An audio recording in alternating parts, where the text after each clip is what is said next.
Hello, and welcome to another video from 3.5 Archive.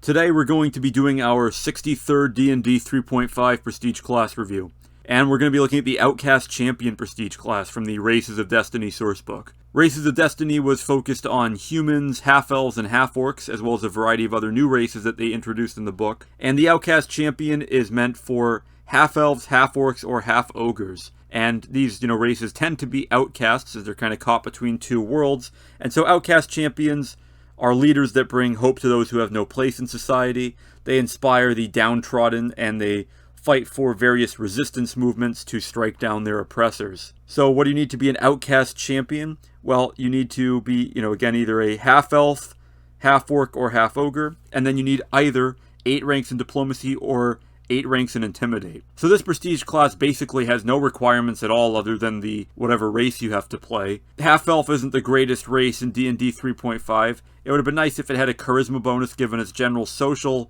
leaning, but unfortunately it doesn't, and it doesn't have the bonus feat that humans have.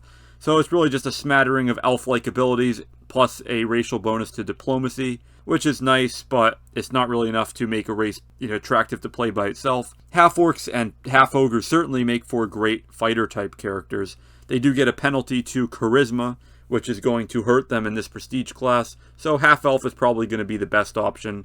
So you can consider that to be a little bit of a restriction in itself in that case that you have to play a half-elf. The 8 ranks in diplomacy or 8 ranks in intimidate, well, it's hard to find a prestige or a base class that doesn't have either of those as a class skill.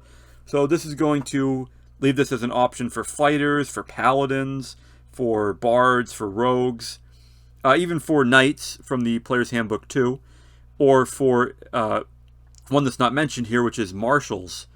Marshals are, they project various auras as they are focused on leadership and inspiration in battle. They would be a natural fit for an outcast champion, and one would have no trouble qualifying for this prestige class. So what does the Outcast Champion give you? Well, you get a D10 hit die, a full base attack bonus, and a good fortitude save. You also get 4+ intelligence modifier skill points per level. So it's got the same stats as a fighter with a couple more skill points. And this would be a great option for a martial character that usually gets a 3/4 base attack bonus. This would up their fighting ability a little bit. As for your class features, at first level you gain Aura of Confidence. This gives you a presence that emboldens allies within 30 feet of you, and they add your class levels and morale bonus on their will saves, as long as you're conscious and not dead. So the Aura of Confidence is pretty good. Eventually you're going to be giving your allies a +5 bonus on will saves as long as they're within 30 feet of you. Morale bonus is a common one for will saves, so it's not going to stack with a lot of spells or with rage, but it will stack with their cloaks of resistance. So for the most part, you're going to be giving this buff to your allies, and it's going to really help them not fall victim to the variety of deadly effects that come with a will save. At level 2, you're going to get Avenging Strike. You can use this against an enemy who has struck an ally of yours for damage within the last hour, and if you do, it has to be through a melee attack, and you add your charisma modifier to your attack roll and deal an extra 1d6 points of damage per class level. And if you accidentally hit a creature that hasn't dealt damage to an ally within the last hour, then the attack is wasted. And you get to use this a number of times per day equal to your charisma bonus. So if you have a good charisma as a paladin or knight, or, bard or rogue, then this is going to let you get a little bit of a bonus to hit, and it's going to do up to 5d6 damage by the time you're done with this prestige class, which is pretty excellent. Your allies are probably going to get hit in combat a lot, especially if you're not the only melee fighter in the party. And so, because of that, you're going to get a lot of extra damage out of this ability. An extra 1d6 per level of, just typeless damage that adds on is going to be great. It doesn't say it's precision damage. This is just your Righteous Fury driving your attack to hit harder. So it's going to work on undead.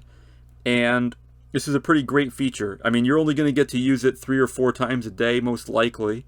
But that's still going to be a few extra hard hits that you can, improve your damage output with. At 3rd level, you're going to gain Desperate Fury. Once per day when you're at fewer than 1/2 your normal hit points, or if you're fatigued or exhausted, you can enter the state of Desperate Fury. It gives you a +2 morale bonus to your Strength, Dexterity, and Constitution. And it's going to last for 3 rounds plus 1 per point of your newly improved Constitution. There's no penalties or limitations while you're in a Desperate Fury, so it's not like a Barbarian Rage where you have penalties to armor class. The only downside to this is that it ends if you become frightened, panicked, or cowering, so you don't want to fall victim to any of those effects. But you are going to have a bonus on will saves while you're in this prestige class, and you're going to have a +3 to your will saves on top of everything else at this point. So that's going to help keep you from falling victim to those sorts of effects. At level 4, you're going to gain the teamwork ability. At 4th level, whenever you or an ally within 30 feet uses the aid another action, the bonus they provide to attack rolls or armor class or skill checks improves by 2. So it's +4 instead of +2. Aid another isn't used that often. It's not a very good option most of the time. Being able to improve the bonus from it to +4 isn't going to change a whole lot about that. It does make it a little bit more tempting. You know, for a character that's unable to break through monsters' damage reduction, they could add 8 to the power attacking fighter's effective damage instead. But it's not going to see enough use to be a good ability, and really the prestige class could have done without this one. Or at the very least had another ability at this level to make up for it. Finally, at level 5, you gain an improvement to your Desperate Fury ability. It lets you share the effect with your allies within 30 feet. They gain the same benefits as you as long as your Desperate Fury lasts, even if they become frightened, panicked, or cowering. So if you get hurt, then your allies will get this bonus as well. They're going to get +2 to all their physical stats. And this is going to be a great way to buff the whole party. There are stronger abilities that do this, and in a lot of ways, you know, a bard's, Inspire Courage is going to be better than this, even though it only gives, bonus to attacks and damage rolls. But giving your allies some more hit points is going to be nice. Giving them some more to hit and armor class will be good. It's not a game-changing feature, and it's really up to you if you want this. There are probably better options out there, but for a martial character, this is probably a worthy diversion. So what should we think about the Outcast Champion? Well, it has a pretty nice damage-dealing feature in it. It would be a nice dip in for a fighter to get to at least 2nd level to get some benefit to will saves and to get that nice Avenging Strike. Even if you just have an average charisma, getting to use that once per day when you really need it can be really helpful. If you want to go all the way in this prestige class, then you're probably going to want to come in as Martial or Bard or Dragon Shaman or some other kind of classes focused on support and buffing and auras and that sort of a thing. The teamwork feature is probably never going to be useful. If it improved it to +6, then that would be tempting, but that would probably also be a little bit overpowered, especially when it comes to skill checks. Could kind of move the math of the game a little bit when it already has that issue enough. So overall, the Outcast Champion gets 3 stars for concept and 2 stars for execution. It's got a couple good features, but it's not a really attractive prestige class overall. It's there for if you, aren't really optimizing your character and you like the look of the abilities, but the first 2 levels are really the only ones that are really good. The Desperate Fury is nice, but you don't get to control when you use it. So you don't get to control when you're at fewer than 1/2 your normal hit points unless you're damaging yourself or being really reckless in combat, and that's just going to get you killed. Or it's going to get you into a situation that even a +2 to all your physical stats, even a +2 to all your allies' physical stats, isn't going to get you out of that situation.